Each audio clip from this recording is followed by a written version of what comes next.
Zamisel o otroškem igrišču se je porodila že pred 10 leti, ko je svetu krajevne skupnosti predsedoval Marjan Krmelj. Potem smo skupaj s pomočjo občine Trebnje in gospo Marijo Starc, ki je zelo nam pomagala, pridobila to zemljišče od sklada kmetijskih zemljišč, da se je prepisalo občino kot lastnika, in potem se je v naslednjem mandatnem obdobju v času gospoda Petra Agniča začel pridobivati gradbeno dovoljenje.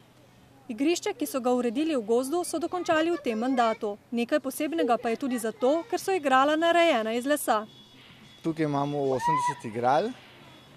Njihova nabavna cena in postavitev je znašala okrog 85 000 evrov.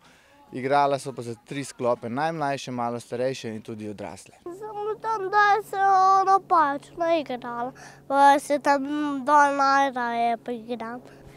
Jaz pa rada se tudi tam dol igram, pa tukaj mi je najbolj všeč. Jaz hodim od 2. razreda, naigraj se tam dol.